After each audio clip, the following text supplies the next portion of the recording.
দর্শক, Iran, Israel ও যুক্তরাষ্ট্রের ত্রিমুখী হামলার বিষয়ে সবশেষ খবর জানাতে এই মুহূর্তে আমাদের সাথে ৭১ নিউজরুম থেকে যুক্ত হচ্ছেন সহকর্মী আরাফাত ইসলাম।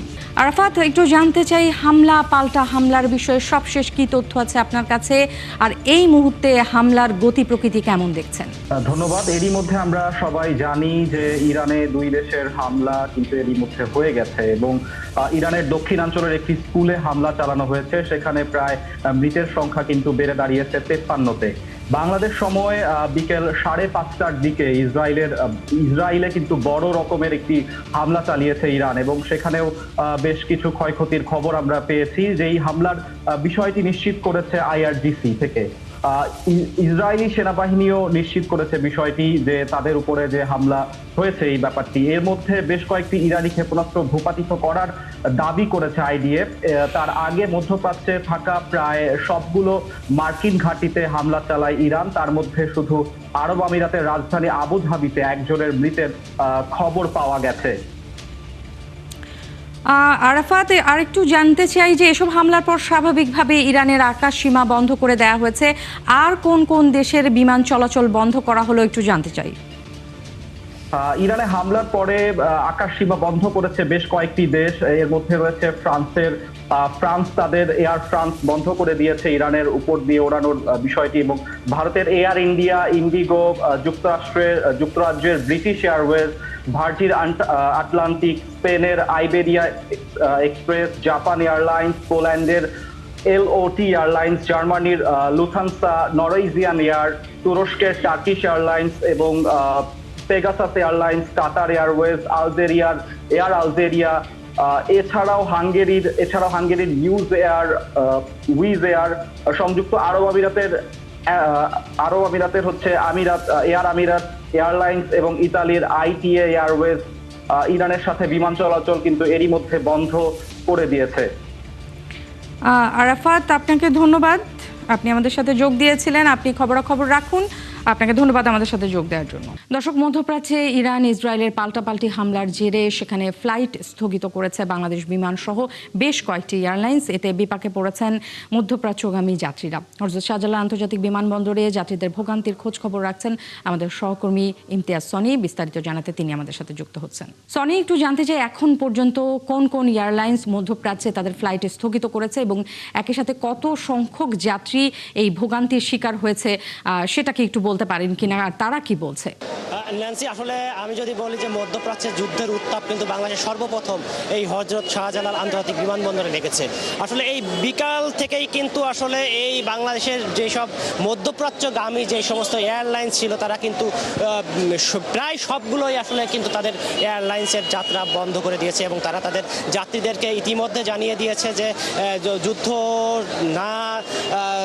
না বন্ধ হওয়া পর্যন্ত কিন্তু তাদের বিমানের রিশিডিউল করা সম্ভব হচ্ছে না। এই কারণে তাদেরকে ইতিমধ্যে দিক নির্দেশনা দিয়েছে। আর এর কারণে বিপাকে পড়েছে কিন্তু আসলে বাংলাদেশের শত শত বলতে ওখানে হাজার মানুষ। আপনি হয়তো দেখতে পাচ্ছেন আমাদের ক্যামেরায়, আসলে পুরো বিমানবন্দরে আমি সন্ধ্যার পর থেকে এখানে অবস্থান করছি। এখানে এসে দেখছি যে এটা হচ্ছে সন্ধ্যার পর থেকে শত মানুষ আসলে এখানে ভোগান্তিতে পড়েছে। আপনি জানেন যে বাংলাদেশের একটা বড় শ্রম বাজার কিন্তু আসলে মধ্যপ্রাচ্য কেন্দ্রিক, যার কারণে এই মানুষ আগামীকাল 1 তারিখ অর্থাৎ অনেকেরই কিন্তু আগামীকাল তাদের মধ্যপ্রাচ্যে তারা যে চাকরি করে সেখানে কিন্তু যোগদানের কথা ছিল, যার কারণে সবাই আজকে বিমানের টিকিট ছিল তাদের। যার কারণ কিন্তু এই যে মধ্যপ্রাচ্যের যুদ্ধের কারণে তাদের যেসব শিডিউল বিপর্যয় হলো, সমস্ত এয়ারলাইন্স তাদেরকে যাত্রা বন্ধ করলো, যার কারণে তারা বিপদে পড়েছেন।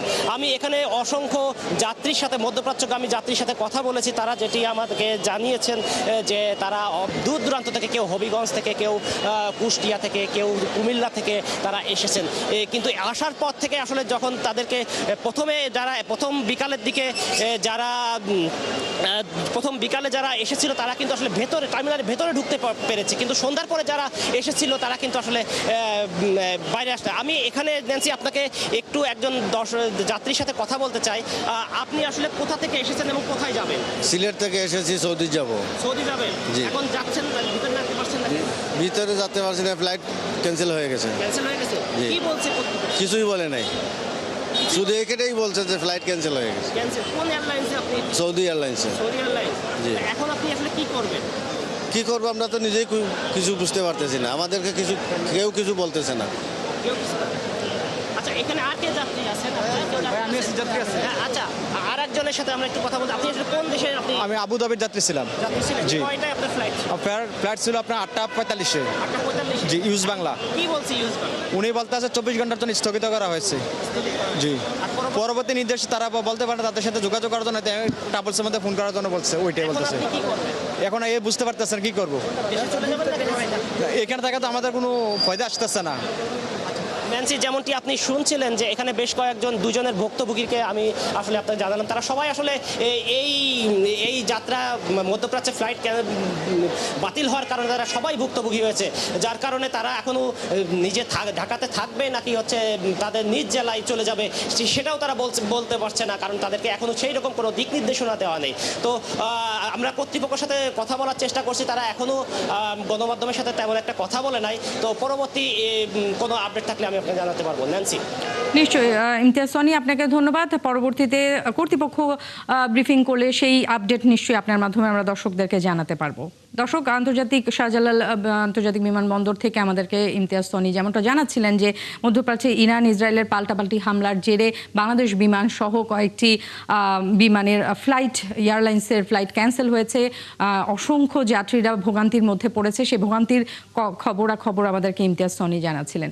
দর্শক, আমরা সংবাদের প্রথম অংশ যেমনটা জানাচ্ছিলাম ইরানে হামলার পর এখন কুয়েতের অবস্থা একটু জানতে চাইবো। আমাদের সহকর্মী রয়েছে সাদিক রিপন, তার সাথে একটু যুক্ত হব। রিপন। দেশে হামলা করতেছে তারই অংশ হিসেবে কুয়েতের দারা অঞ্চলেও একাধিক বোমা নিক্ষেপ করেছে।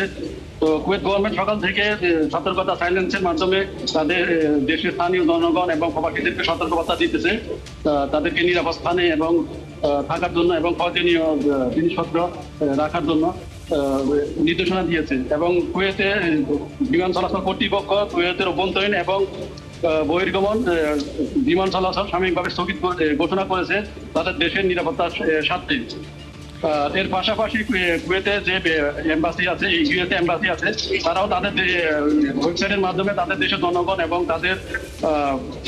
তাদের দেশের জনগণ এবং দূতাবাসে তাদের কর্মকর্তাদেরকে নিরাপদ স্থানে থাকার জন্য এবং নিরাপদে থাকার জন্য নির্দেশনা দিয়েছে এবং আন্তর্জাতিক যে গণমাধ্যম সেগুলোতে নজর রাখার জন্য এবং দূতাবাসের ওয়েবসাইটে নজর রাখার জন্য বলা হয়েছে।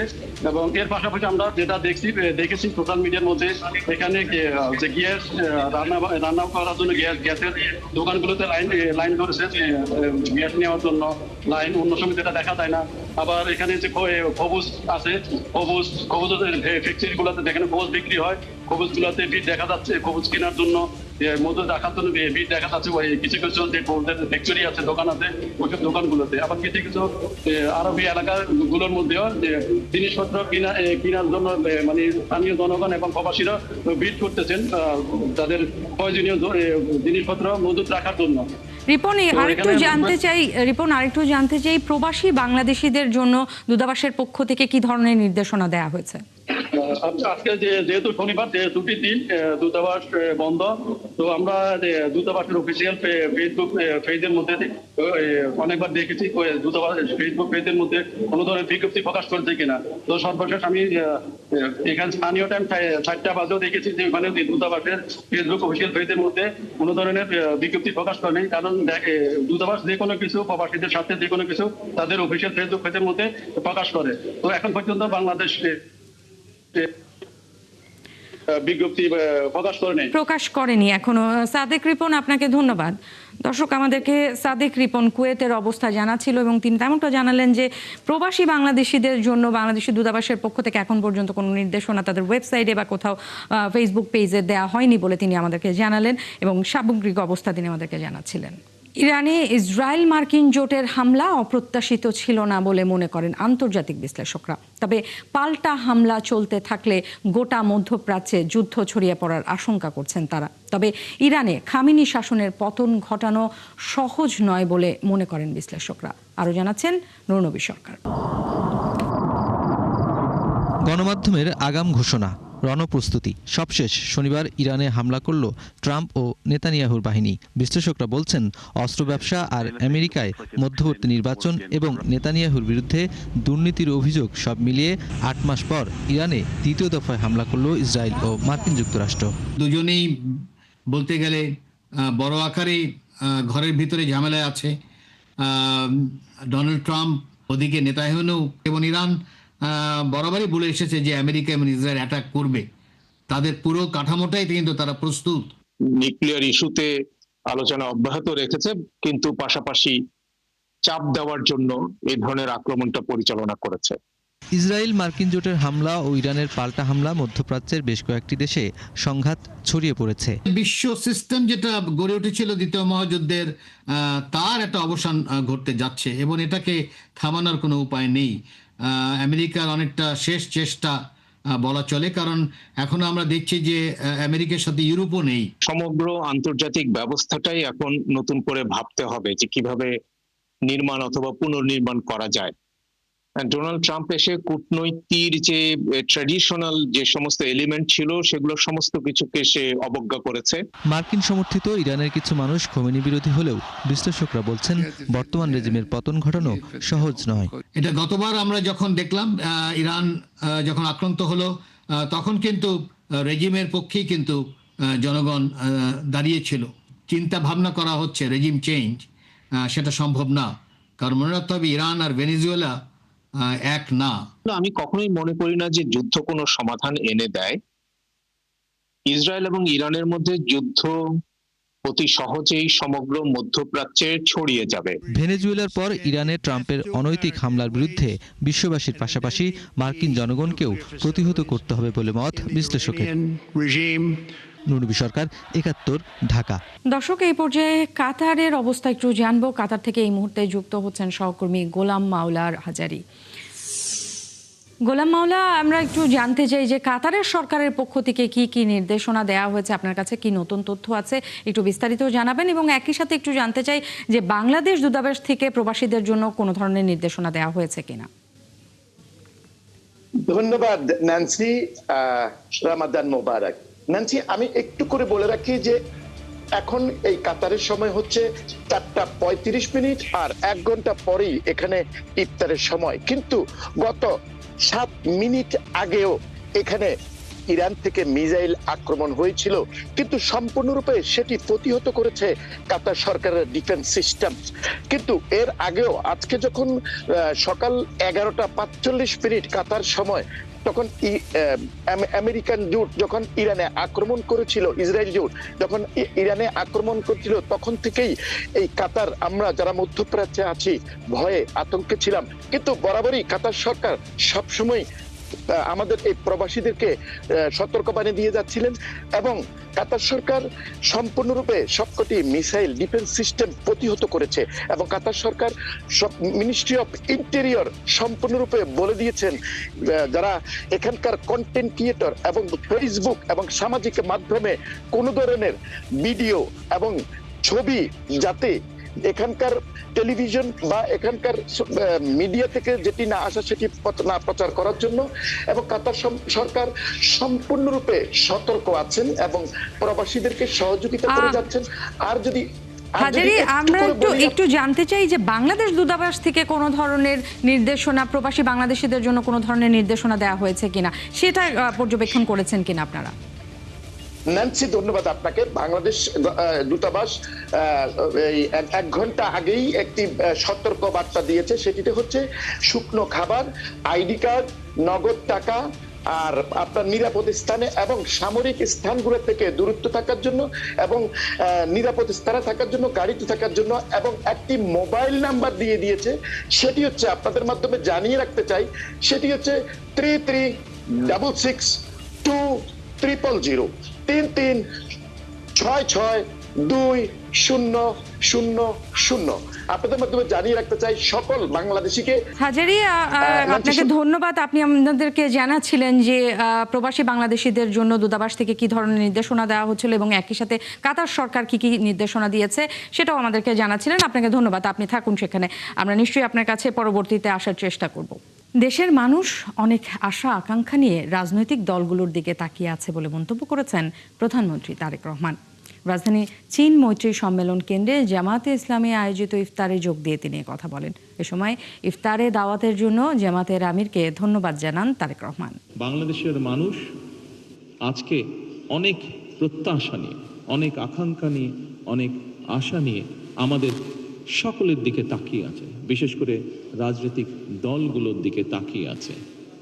আজকে আমাদের এই ইফতার মাহফিলে আসুন আমরা আল্লাহর নামে শপথ গ্রহণ করি যে আমাদের আগামী দিনের কাজগুলো হবে এই দেশের মানুষের ভাগ্য পরিবর্তনের জন্য। আসুন আমরা আল্লাহর দরবারে সেই রহমত চাই যার মাধ্যমে আল্লাহ আমাদেরকে এই দেশের মানুষের ভাগ্য পরিবর্তনের জন্য, এই দেশের ভাগ্য পরিবর্তনে কাজ করার তৌফিক আমাদেরকে আল্লাহ তাআলা দিবেন। বিএনপি কখনোই দুর্নীতিকে প্রশ্রয় দেয়নি, ভবিষ্যতেও দেবে না বলে মন্তব্য করেছেন স্থানীয় সরকার মন্ত্রী মির্জা ফখরুল ইসলাম আলমগীর। শনিবার ঠাকুরগাঁও জেলা প্রশাসকের কার্যালয়ে মতবিনিময় সভায় তিনি কথা বলেন। মন্ত্রী জানান, উপদেষ্টাদের দুর্নীতির অভিযোগ দেখার জন্য দুর্নীতি দমন কমিশন আছে। অভিযোগ পেলে তাদের বিরুদ্ধে ব্যবস্থা নেবে কমিশন। এছাড়া চলতি মাসে ঠাকুরগাঁয়ের রহমানপুর ইউনিয়নের একটি ওয়ার্ডে ফ্যামিলি কার্ডের পাইলট প্রকল্প চালু হবে বলে জানান তিনি। পরে 2027 সালে ঠাকুরগাঁয়ে মেডিকেল কলেজে শিক্ষার্থী ভর্তি কার্যক্রম শুরুর ঘোষণা দেন স্থানীয় সরকার মন্ত্রী। ইতিমধ্যেই আমাদের এই মেডিকেল কলেজ স্থাপনের জন্য আমাদের টিম এসেছে, ইতিমধ্যে তারা এসছেন, কথা হয়েছে, তারা জমি দেখে আজকেই নির্ধারণ করবেন এবং তারা আশা করছেন যে 2027-এর মধ্যেই তারা এখানে ছাত্র ভর্তি শুরু করতে পারবেন। তো এটা আমাদের জন্য ঠাকুরের জন্য নিঃসন্দেহে ভালো খবর। দ্বিতীয়ত হচ্ছে যে আমরা বিভিন্ন বিষয়গুলো আলোচনা করেছি। আমরা সবচেয়ে বেশি জোর দিয়েছি মাদক নিয়ন্ত্রণের জন্য। আমরা আশা করি যে আমাদের এসপি সাহেবের নিজস্ব ব্যক্তিগত তত্ত্বাবধানের মাধ্যমে অতি দ্রুত এর উপরে আজ থেকেই কার্যক্রম শুরু হবে। প্রথম আলো ও ডেইলি স্টারে হামলার ঘটনায় বিশ্বে তখন বাংলাদেশ সম্পর্কে নেতিবাচক বার্তা গেছে বলে মন্তব্য করেছেন স্বরাষ্ট্রমন্ত্রী সালাউদ্দিন আহমদ। কারণ বাজারে পড়ে যাওয়া প্রথম আলো ভবনে শিল্প প্রদর্শনী ঘুরে দেখে তিনি কথা বলেন। এ সময় পররাষ্ট্রমন্ত্রী খলিলুর রহমান বলেছেন, গণমাধ্যমের উপর হামলায় কূটনৈতিক মহলে বাংলাদেশের মাথা নিচু হয়েছে। বিস্তারিত জানাচ্ছেন ভাস্কর ভাদুরী। গেল বছর প্রথম আলোর প্রধান কার্যালয় সন্ত্রাসীরা আগুনে পুড়ে ফেলে। এমন বর্বরতার চিহ্নকে সঙ্গী করেই প্রথম আলো ভবনে আয়োজন করা হয় শিল্প প্রদর্শনীর। পুরে অঙ্গার হয়ে যাওয়া আসবাবপত্র থেকে শুরু করে সাংবাদিকদের ব্যবহৃত নানা বিষয় স্থান পায় এই প্রদর্শনীতে। শনিবার এই প্রদর্শনী দেখতে আসেন স্বরাষ্ট্রমন্ত্রী, পররাষ্ট্রমন্ত্রী এবং তথ্যমন্ত্রী। পুড়ে যাওয়া ভবনের প্রতিটি তলা ঘুরে দেখেন তারা। পরে সাংবাদিকদের সাথে কথা বলেন সরকারের মন্ত্রী এবং উপদেষ্টারা। বলেন, এমন ঘটনায় বিশ্বের কাছে বাংলাদেশের সুনাম ক্ষুণ্ণ হয়েছে। এই ঘটনায় জড়িত কেউই ছাড় পাবে না। এই দেশের যারা বলতে গেলে প্রগতি বিরুদ্ধে, যারা সাম্প্রদায়িক এবং উগ্রবাদী শক্তি ভাবছিল, এই মেসেজটা সারা পৃথিবীতে গিয়েছে। তা আমরা এর দৃষ্টান্তমূলক বিচারের মধ্য দিয়ে সারা পৃথিবীকে তার একটা মেসেজ, উল্টো মেসেজ দেব না, এইরকম কর্ম করে বাংলাদেশের অগ্রগতি, প্রগতি এবং সমাজের অগ্রযাত্রাকে থামাতে পারবে না। প্রথম আলো এবং ডেইলি স্টারের ঘটনায় আমাকে স্থানীয় কূটনৈতিক মহলে এবং বিদেশে কথা শুনতে হয়েছে। মাননীয় স্বরাষ্ট্রমন্ত্রী যে কথাটি বললেন, আমাদের মাথা হেঁট হয়ে গেছে। আমরা আজকে একটা প্রতিজ্ঞা করতে পারি যে এই ধরনের ঘটনা আমাদের দেশে আর ঘটবে না। এই মানুষ ছিলেন ডেইলি স্টারে, অনেক মানুষ আটকা পড়েছিলেন। এইরকম কোনো কিছু কনসেপ্ট বাংলাদেশে তৈরি করার চেষ্টা কেউ যদি করে, তার বিরুদ্ধে নাগরিকদের দাঁড়ানো উচিত বলে আমরা মনে করি। স্বরাষ্ট্রমন্ত্রী ও পররাষ্ট্রমন্ত্রীর পর প্রথম আলো কার্যালয় পরিদর্শনে আসেন তথ্যমন্ত্রী জহিরুদ্দিন স্বপন। পরিদর্শন শেষে তিনি বলেন, সভ্যতা বিরোধী শক্তি এমন ধ্বংসযজ্ঞের পেছনে কাজ করেছে। একটা জিনিস কিন্তু প্রমাণিত, যে ঘটনা যখন ঘটেছে তখন কিন্তু ব্যালটের কোনো সরকার ছিল না বা জনগণের ম্যান্ডেট প্রাপ্ত কোনো সরকার ছিল না। ফলে সেই পরিস্থিতি আর জনগণের ম্যান্ডেট প্রাপ্ত সরকারের অধীনে বাংলাদেশ পরিচালিত হওয়ার পরিস্থিতি, দুই পরিস্থিতির মধ্যে একটা অনেক বড় পার্থক্য আছে। এই প্রদর্শনী ঘুরে দেখেছেন এনসিপির উত্তরাঞ্চলের মুখ্য সমন্বয়ক সার্জিস আলম। তিনিও হামলাকারীদের বিচার দাবি করেন। যখন ইন্টারনেট শাটডাউন ছিল, তখন আমরা প্রথম আলোর মাধ্যমে জানতে পারতাম যে আজকে আমরা আমাদের কয়জন ভাইকে হারিয়েছি। ভাস্কর ভাদুরী, ৭১, ঢাকা। দর্শক, চলছে সংবাদ সংযোগ, সরাসরি সংবাদ অনুষ্ঠান দেখতে চোখ রাখুন ৭১-এর ফেসবুক পেজে এবং সাবস্ক্রাইব করুন ৭১-এর ইউটিউব চ্যানেলে। থাকুন ৭১-এর সাথে।